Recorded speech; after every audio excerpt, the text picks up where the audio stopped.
Welcome to Career Tools. This week, a cast many people have been asking for, how to ask for a raise, making the ask. Here we go.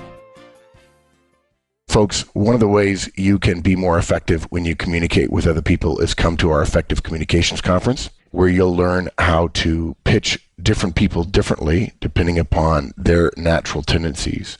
We'll teach you how to pay attention to other people and how to modify the way you communicate in order to be more effective. The single most important thing I ever learned in my professional career.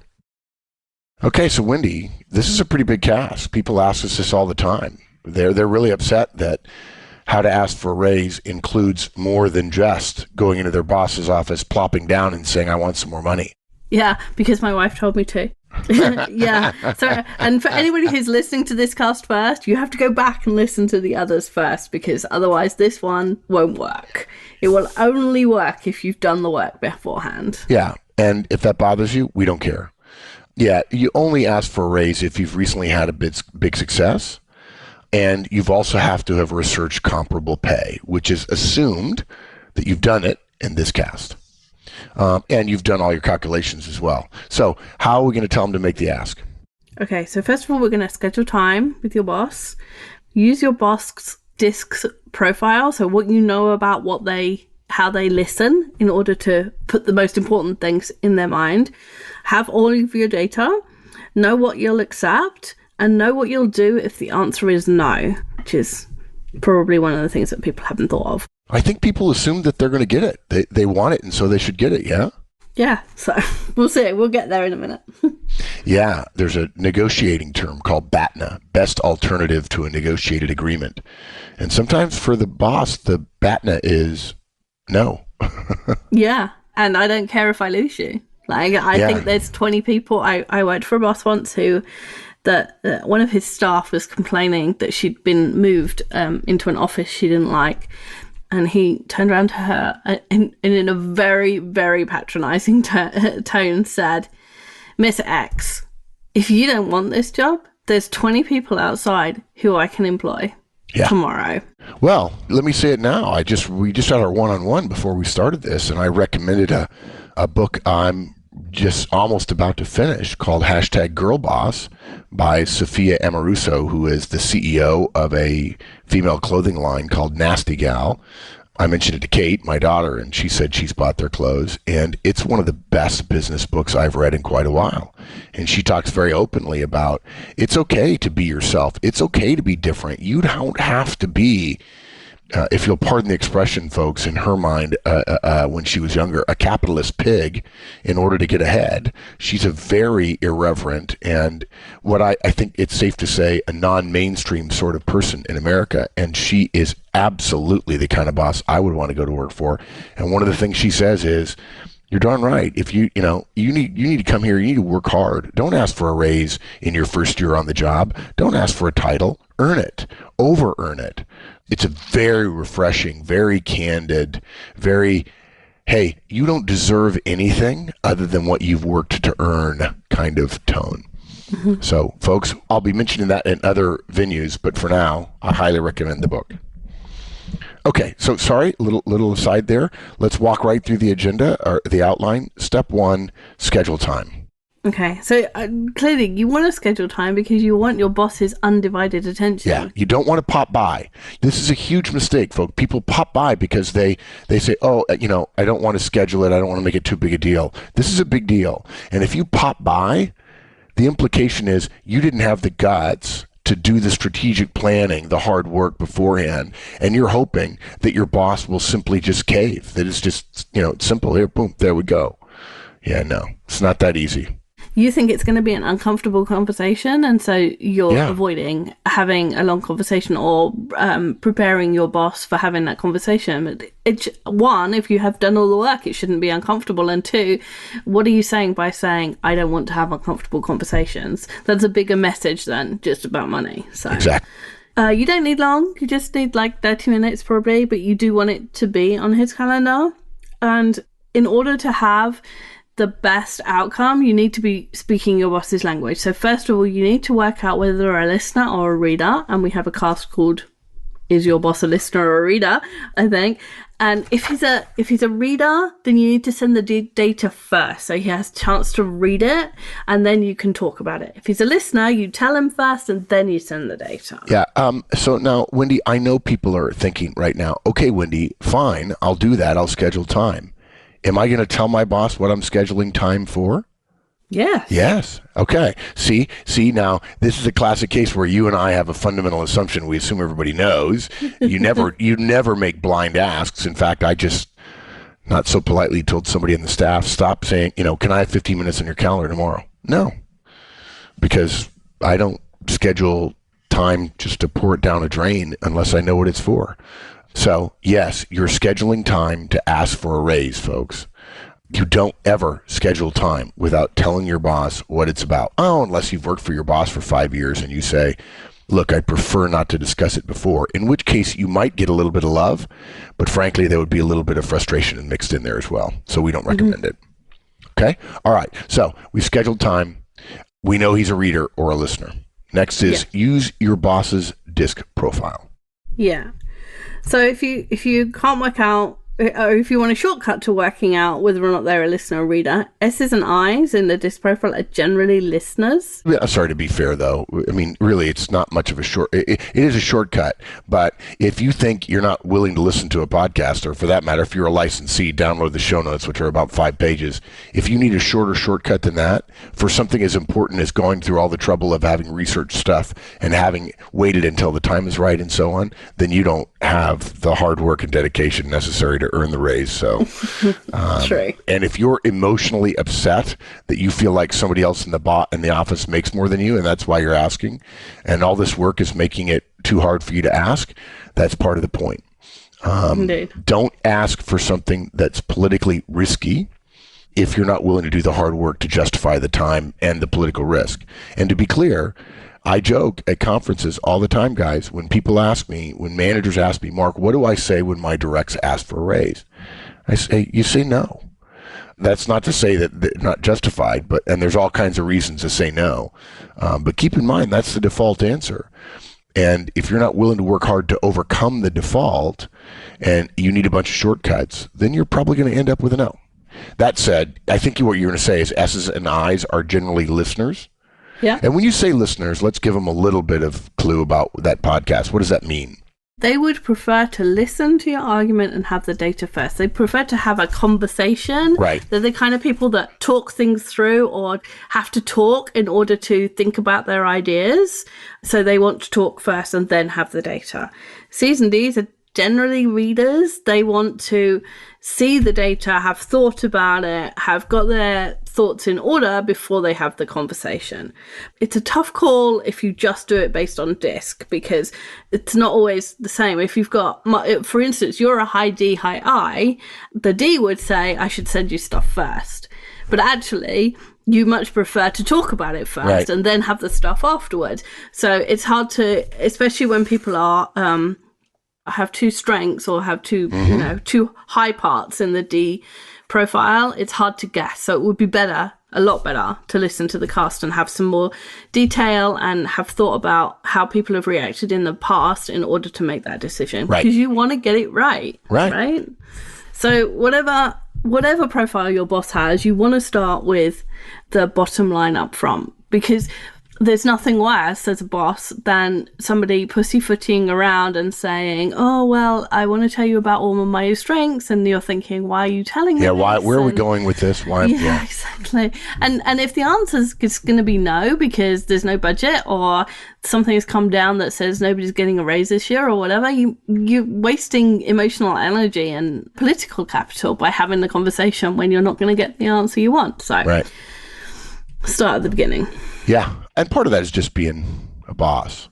Okay, so what might they send to a high C, analytical, perfectionist, reader boss? So a high C, you would send something like this. Charlie, I sent an invite to you for a meeting to discuss my compensation. As you know, I've increased server productivity by over 100% as a result of the recent productivity push and delivered on time and budget. In addition, I've orchestrated the development of 400 SharePoint sites for our customers by managing the development team. This increases revenue in the future by $100,000 a month. Having researched the remuneration in comparable positions, see attachment, I believe that a salary of $100,000 is warranted, representing a 5.3% increase. So the attachment would then have all of your calculations and the comparable pay that you looked at, and the data that you have to support the number that you've just asked for. Okay, good. So lots of numbers, lots of very precise things for a no emotions, no. I really appreciate working for you. I know this is a touchy thing. No, I hope. Right, just facts. Bare facts. Good. Okay. So on the other hand, for a high S boss, someone who's much more comes across as much more caring, isn't necessarily. Well, I find it interesting here. I think we're going to get some emails that you called the high C boss Charlie. That's a male name, but you called the high S boss Sally. Because they're the two names that came to mind that began with the right letter. Yeah. I get that every once in a while at conferences. Hey, the girl's name is a S name. Are you saying girls are soft and emotional? Whereas there were two other examples with women's, female names that were high D, but We just missed those. Yeah, exactly. Okay, go ahead. So, email to Sally. Sally, I hope you're available for a meeting I've asked for on Monday. I'd be grateful if we could discuss my compensation. As you know, the server productivity push has gone very well. Bob and James are both very happy with the increase of over 100%. James was kind enough to compliment me on delivering the project on time and on budget. In addition, the developers have worked very well and we have developed 400 SharePoint sites for our customers. We have had great feedback on them on the work our team is doing. The increase in revenue from that project will, I hope, provide you with support to increase your budget next year. I have researched comparable pay in the area and would like to ask that my salary be increased to $100,000. I'd love to get your guidance on this, and I would be very grateful if you would take this request to HR and to James. I couldn't have done any of this without your support. Yes. It's much more appreciative and much more, tons of emotional words and tons of very gentle, soft askers. Yeah. Folks, askers. I just invented a word. You did. Do you know, folks, it's funny. We do this kind of thing every conference, every effective communications conference. And there's always one or two people who say, well, I don't want to do that. I just want to talk the way I talk. Yeah, okay. If you heard this and you kind of went, ugh, I don't, then you're not alone. There are a bunch of people just like you who just want to be themselves and just communicate in a spare and direct and, quite frankly, to a high S or high I, forceful way in email. And as the old Harvard cheer goes after they lost a football game, that's all right, that's okay, you'll all work for us someday. It's okay to not want to do this, but sooner or later you're going to realize that modifying how you communicate, especially with your boss, has great ability to make you a lot more effective by being sensitive. What Wendy is essentially saying here is, let's have some respect for behavioral diversity. And why wouldn't you try to convince someone of something in a language that made sense to them and not to you? Okay, if you're not willing to do this, that's fine. But don't come crying to us when you don't get your raise. Yeah, and so if you're having the conversation, if you have a listener boss and you've gone and had the conversation first, you would have the conversation in the same or similar words, in the sense that you're going to follow their profile, but you would be verbally giving them in the meeting instead of sending them ahead. Right. Okay. The third point you made was to have all the data. Yes. So in bigger companies, you're going to have to give your boss the data in order to convince them of your case. They have to take it to HR. They have to be able to prove that this is a good thing. HR's job is to keep salaries down. And so there always is a tension between HR's total compensation budget that the CEO is always telling them to keep level, and the managers and the people who are working for them who want to increase their salaries. And so your boss, who is going to have to take the compensation request to HR or the CEO, is going to have data in order to overcome that tension. If I ask Mark for a salary increase, he only has to ask Mike, and they have to agree. So you might be somewhere where there's a small company and there's one decision maker and that's your boss. But it would still be good to have paperwork and some proof that you had this conversation. Right. you never know when, for some reason, you might need proof of something. For some really weird reason, you know? Yeah, have all your data, have it printed out, have it ready to go over. Not having it, those of you who are high eyes like me, who tend to avoid details often, even though us high eyes are smart enough to know details when we see them, we just sort of have disdain for them generally, sometimes to our benefit and sometimes to our great detriment, of course. The same way high Cs have things that are to their benefit and to their detriment as well. Those high eyes, if you're listening and you're a high eye and you're like, you know, I really want to touch on it at the highest levels. To a high C or to a high D, you not having your data says this isn't important to you. And there are a lot of high D bosses. You not having your data says, I don't want you to see all of it. It's not as detailed as I would like. You're essentially hiding it. Now, you may not think of yourself as hiding it, but you can't argue that someone else who would normally bring that to a meeting, when they see that someone else doesn't, thinks, well, the only reason I wouldn't bring it to the meeting is if I was trying to hide it, if I didn't feel strongly that it was completely supportive of my position. And this is one of those classic cases where, because of a different style, a different communication approach, you end up with a negative before you start. And you could argue it's not your fault. Well, who cares? It doesn't matter whose fault it is. You've got the negative. Simple as that. And obviously, if you're talking to a high C, they're going to want to see all your calculations, right? Yeah, you need an entire sheet just for them, showing where you looked for the data, what data you found, how you made the averages, all that stuff, so that they can feel really confident that the number they're going to somebody else with is a good number. Yeah. Good. Okay. Next thing is know what you'll accept. So asking for a pay rise is a negotiation, just in case you hadn't worked that out or thought of it that way. And you are going to ask for the top end of whatever your calculations show. We know that just because you're human, and everybody always asks for the top end of anything in order to think that, and thinks that they'll get, 60% of it or 80% of it or whatever. And if your slam dunk project that you started this whole campaign with 6 months ago, if that project was absolutely, the set of fireworks that everybody is talking about in the company, you'll probably just get your top end requests and that'll be done with. But it's likely that there'll be a counter offer. And that could be anything. It could be a smaller amount. It could be an amount now and some later. It could be a bonus instead of a raise, or more vacation, or some other benefit. It could be stock. It could be all sorts of things. And you have to know which of those things are going to be acceptable to you. So you've got your number and you're thinking, okay, they're going to pay me this in salary. But you've got to think about, okay, what other things might they offer me and which would I accept? Because if they offered you an extra 3 weeks vacation, if your family would, appreciate dad being home or mum being home for 3 weeks, you might switch that out for extra salary. So you got to know that. Would it be okay, knowing what you'll accept, would it be okay to say, hey, thanks, that's not what I expected, but I appreciate your willingness to do that. Can I have a chance to think about it? Yeah, absolutely. Why would you not? I mean, not forever, like a couple of days. Yeah. Or especially things that impact family, you want to talk about with your family. But yeah. Okay. But the negotiations fall down when one party insists on making all of their having all of their demands met with no concessions. So if you think of divorces, the reason that divorces are so contentious is because both people want exactly what they want, and they're not prepared to compromise because they've lost that relationship feeling that makes them want to compromise.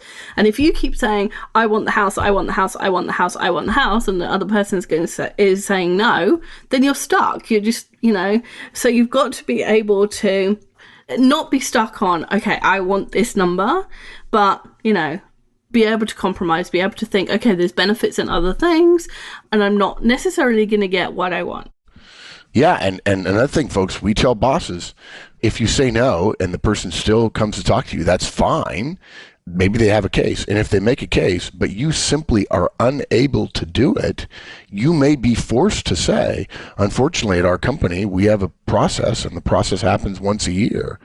And if someone has told you that they've gotten a raise outside of the system. My guess is their bosses said they're going to get a raise. The boss is committed to that. And or their situation was so out of whack that when HR saw it, HR agreed to it. And if you think bosses all by themselves can give you a raise, you're crazy. They can't. The only place that happens is where the company consists of two people. Yeah, guys, they can't. I mean, in bigger companies, payroll is controlled by a certain person, and you can't just send a note and say increase this person's pay X. It doesn't work that way. There's controls. You know, people don't realize this, but companies have special accounts for payroll, and payroll doesn't come out of the general operating fund, and money has to be moved around. And there's less money in there than is absolutely necessary to do it because it's making money. It's invested often. Money is set aside and invested at short term in order to take care of payroll. And you simply can't just say, okay, you're getting a raise. When the boss says, yes, I agree, he or she has steps to go through. And those steps, there is some risk. Even amongst bosses who say, yes, I'll do it, there are steps with risk ahead. Yeah, and when he says, yes, I agree, or yes, I'll do it, all he's saying is, yes, I agree. Like, he's not, in that moment, he's not speaking, he is speaking for the company, but he's only one person. He's not saying that everybody else is going to agree in the company. Yeah. He's not going to be able to go, okay, well, I think it's right, so I'm going to convince all these 5 people. One of those people might not be convinced. Right. Okay, what's next? Okay, so the solution to this is know what you'll do if the answer is no. You have to know what you'll do if there's an alternative, and you have to know what the answer is no. Then you can vote with your feet. You can decide to leave and get the pay you want elsewhere. And we tell you not to do that in a petulant way. Don't be in the boss's office and he says, no, I can't give you a raise, and you stamp your feet and go, well, I'm going out. I'm going somewhere else. Don't resign with nowhere else to go. This is a negotiation, and you have to take it as a whole, in a holistic way, with all of the other information you know about the company. If they constantly say no to your demands and you don't feel like you're growing, and you know you've been unhappy and you think the money was going to change the way you felt, which we'd tell you it won't, but you know, if that was if that's the way you were thinking, then start a discreet search and find somewhere else to go, and then go. Yeah, here's the way I was told people that worked with me or around me to handle this. Go in with all the hard work done in advance. And by the way, we haven't said it, guys, but for those reader bosses, you're going to send those emails we mentioned. And then in the meeting, you're actually going to then repeat everything. You're going to say, I'm here to ask for a raise. I'm asking for this much money, and let me explain my rationale. And so you'll walk through that verbally, even though you've already sent it. Okay? Those are the words you say in the meeting. Okay. But I've always recommended you go into the meeting assuming you're going to be told no peremptorily, immediately, just offhand, without even any thought. Wendy asked me for a raise, and I say, no, go away. No, seriously, go away. Okay. The reason for that is I want you to have role played that a couple of times in your head so that you can practice saying, oh, okay, I'm sorry, I get it, I respect your decision, and walk out politely. And if you want to chuckle a little bit because your boss is so dismissive of it, do so. And if your boss says, why are you laughing? Say, well, look, I knew there was a risk, and I respect your decision. It's your decision, and I respect it. And if he or she says, well, are you okay with it? You look at me and say, of course I'm okay with it. It's your decision. And I've learned that when I ask other people for things, I'm essentially admitting by the ask that I don't control the thing that I want. If I did control it, I wouldn't have to ask somebody else for it. And so therefore, emotional maturity says I should be willing to accept any answer. Don't ask your friends for a favor, and then if they say no, act as if they're not your friend anymore. Yeah. It just doesn't work. Anytime you ask for something, be prepared to be rejected in advance. This is emotional maturity, professional maturity 101. The beauty of that is the boss then believes, oh, okay, there's no longer a crisis. But you can prepare yourself for handling that kind of what I would consider to be slightly dismissive, if not completely dismissive, response from your boss, particularly if you've gone to the hard work in advance. By doing that, you can prepare for it, and then you will have a lot less oversight of you by your boss when you start looking for another job, if in fact you really believe you're deeply underpaid, which is true. It does happen, but it's much more rare than most people believe, because everybody else lies about their pay so much that everybody assumes they're making $20,000 less than everybody else, when in fact you're probably not. Particularly at big companies where there's a bunch of people sitting around analyzing pay amounts all the time. So you go in preparing to be told no. You say, maybe I'll get lucky and be told yes. But part of the reason you go in preparing to be told no is that increases your ability to have a poker face, so that when you walk out, if you've decided that you need to start looking elsewhere, and that would be a completely legitimate response, we might try to dissuade you, but we're not going to tell you you're wrong. And if that's what you decide to do, that's okay. But don't make it harder to do the search by acting as if the no is going to cause you to do a search, and now the boss is going to work around you or ask you more questions or be less willing for you to take a long lunch or ask why you're in a suit on a given day or not give you a half day off on a Thursday when you actually have enough comp time. Don't be dumb. Don't be dumb and act as if, oh, you didn't give me what I want, so now I'm going to take my ball and go home, when in fact just the opposite will help you get more of what you want. I've never understood that. To come in and to ask is to say, I'm not in control of this. But then to act as if you feel like you should be in control of it by being petulant is ludicrous. Absolutely ludicrous. Yeah. Sorry, that was a long thing. No, it was good. Yeah. It was good. You explained it better than I did.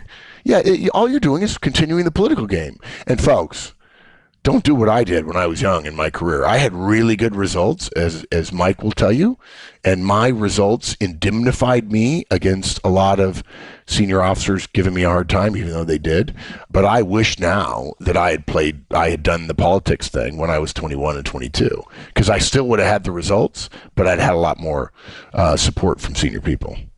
So the alternative is, if you don't decide that you're going to start a campaign to leave, you can decide to stay, and that's it's perfectly reasonable to decide to stay. Yeah. And you can have a conversation with your boss about, at a later stage, about what you need to do in order to get the raise that you want. You probably don't want to have that conversation immediately, but maybe in a couple of weeks.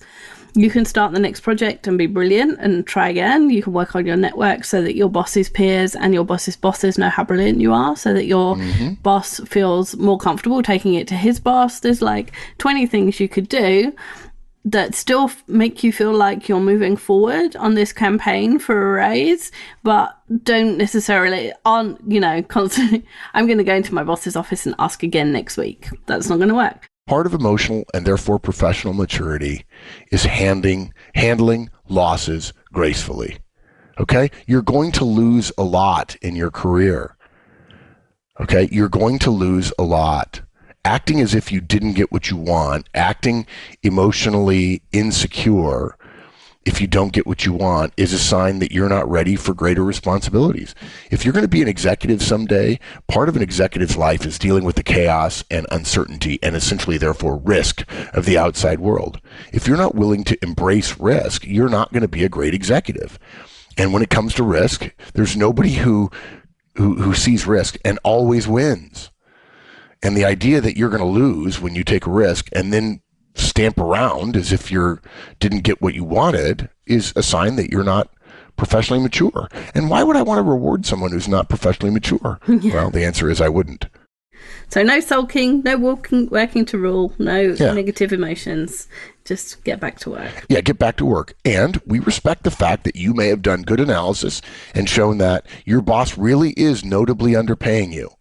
In which case, we encourage you to find something else where you feel good about your pay.